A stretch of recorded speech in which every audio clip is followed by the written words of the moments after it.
Hi guys, welcome back to my channel. It's Tally Sam here. It's nice to see you guys. I hope you've been well. I hope you've been keeping well in this autumny, wintery weather. And it's just starting to get cold. I hope you guys are keeping warm. So today, in today's video, we're going to be talking about how to be a good EPIK teacher.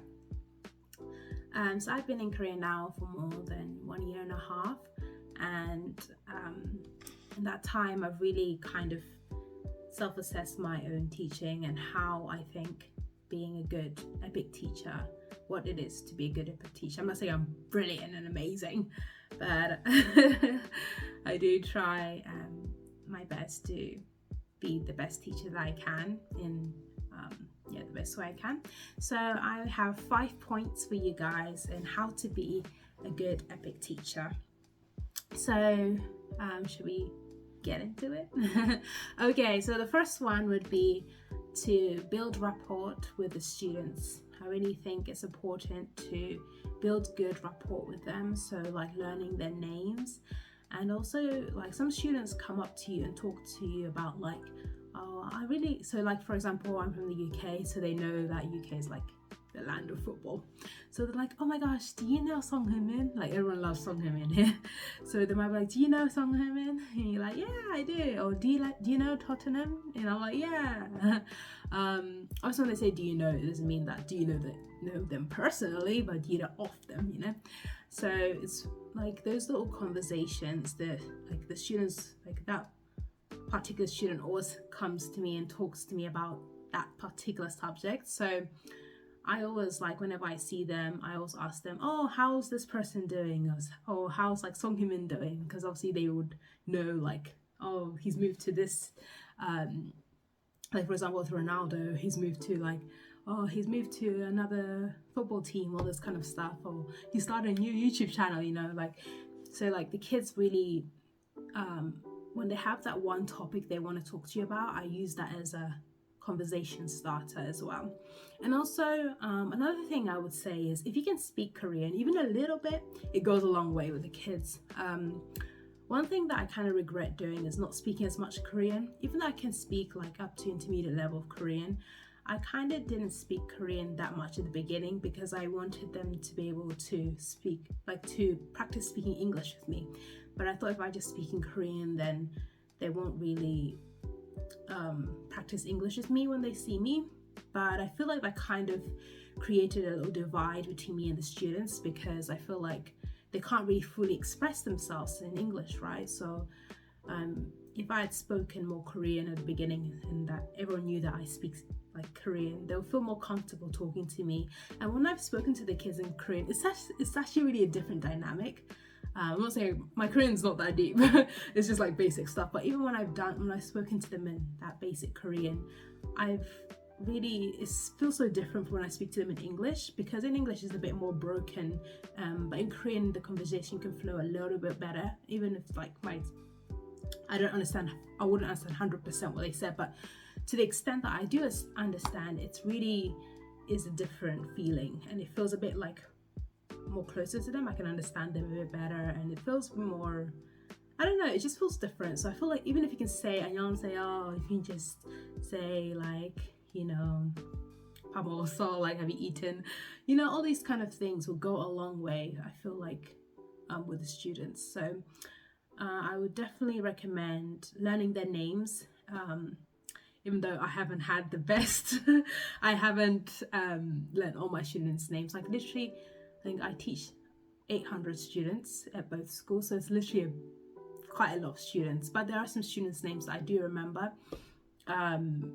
Some maybe for the bad reasons, but some I do remember their names and stuff, but I try to, if I don't know all the names of the students, I did try and use those names in class, because obviously that would kind of be singling out, or you know his name but you don't know my name kind of thing. So I would recommend that if you can, try and learn their names. It's a really good way to build that rapport in the classroom, and also try and have conversations with them about their interests. They love playing games, like they love Valorant, they love LOL.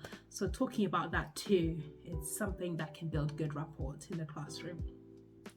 Okay, 2 would be good relationships with the co-teacher. So the co-teachers make or break your time in career, they say.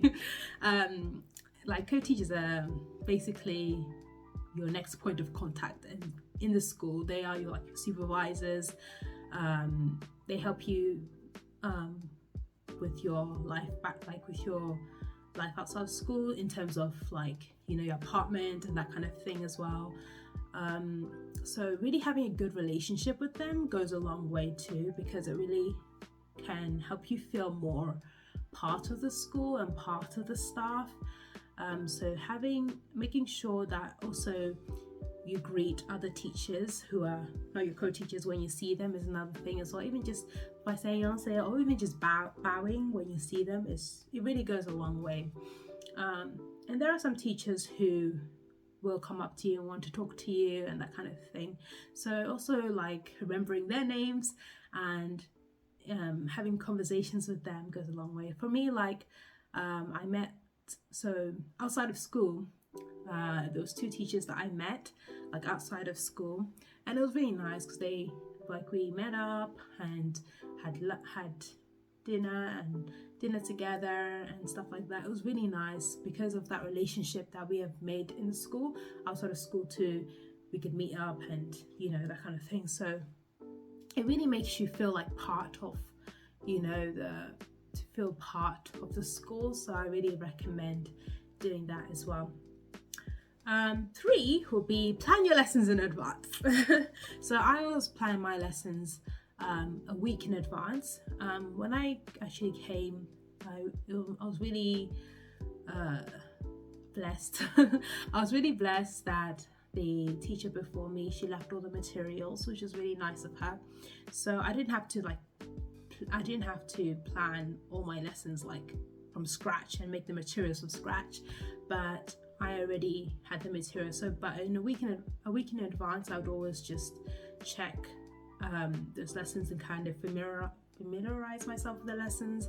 And especially in this year being my 2nd year, I've kind of had to look at some of the lessons and adapt them, because maybe some things are kind of more outdated even though it's been a year, but some things might be a bit more outdated. So I kind of adapted the lesson. And then sometimes after a lesson with one class in a grade, I feel like, oh, maybe I should change this part. So sometimes I change my PPTs after lessons, because I feel like, oh, maybe I should add a bit more Korean in the PPTs, or maybe I should change how I phrase this or that kind of stuff. That is also good, because it just makes your PPTs and your materials even more better.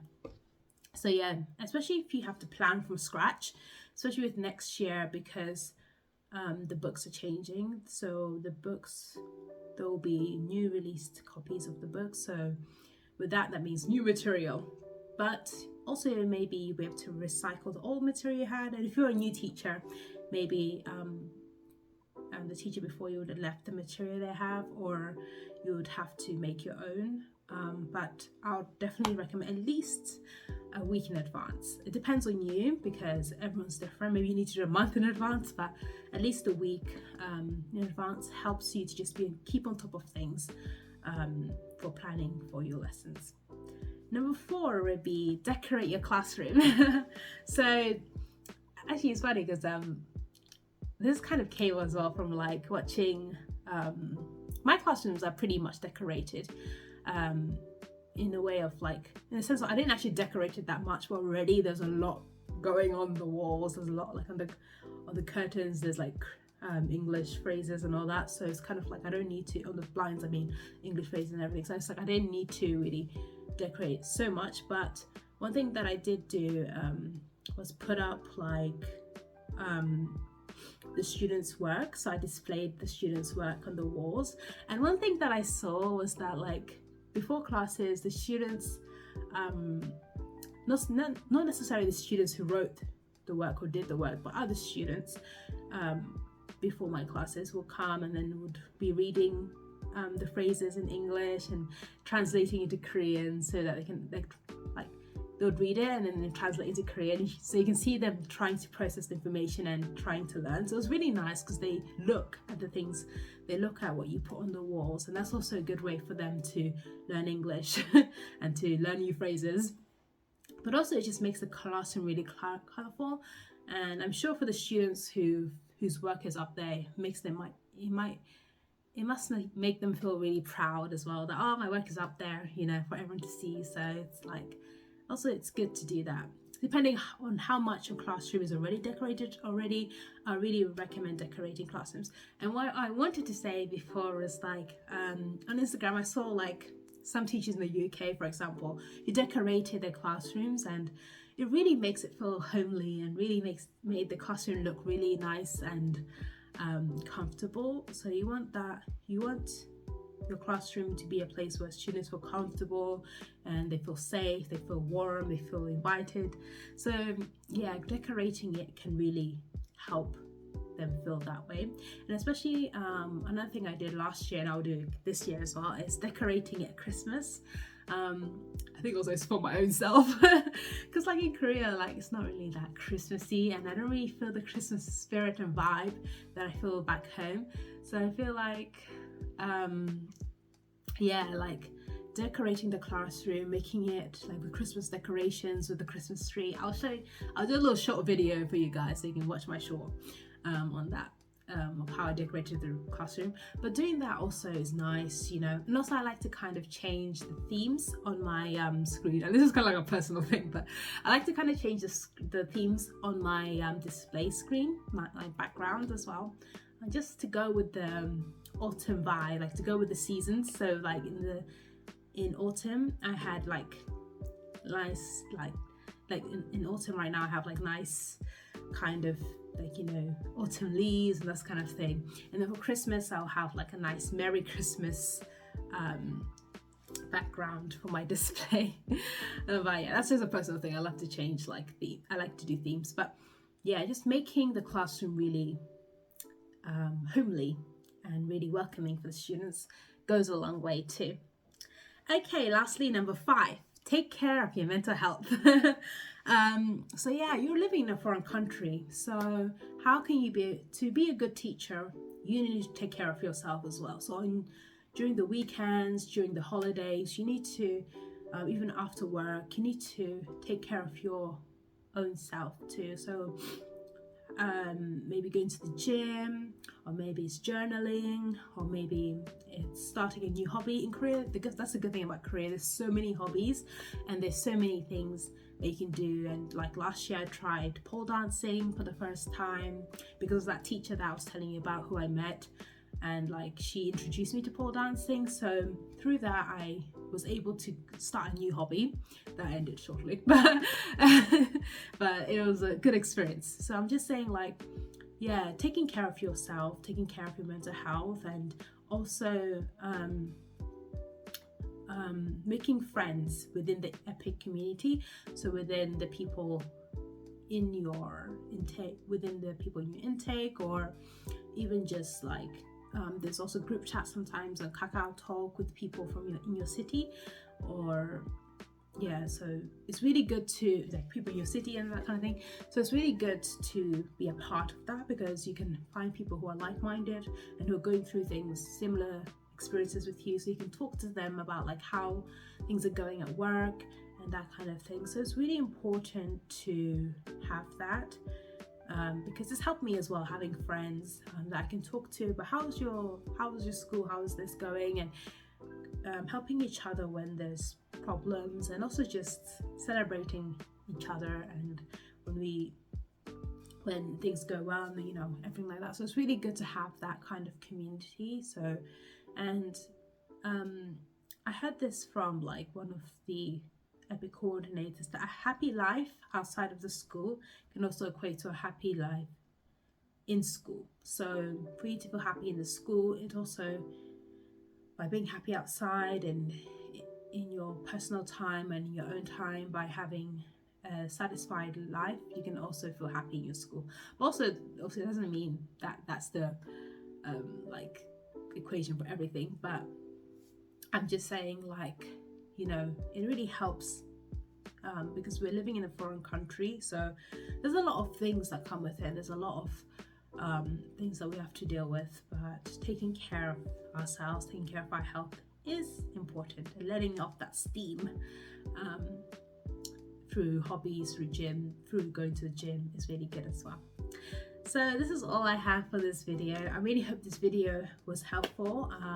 These are the ways I believe you can be a good EPIK teacher. I've tried out most of these methods, so I believe they do work. So I really hope that you guys are enjoying or will enjoy your time in Korea. And if you have any questions as well, please feel free to reach out to me in the comments on Instagram, and I'll be happy to help you and to hear from you. So I hope you guys have a lovely day, and thank you so much for watching this video. See you soon. 안녕.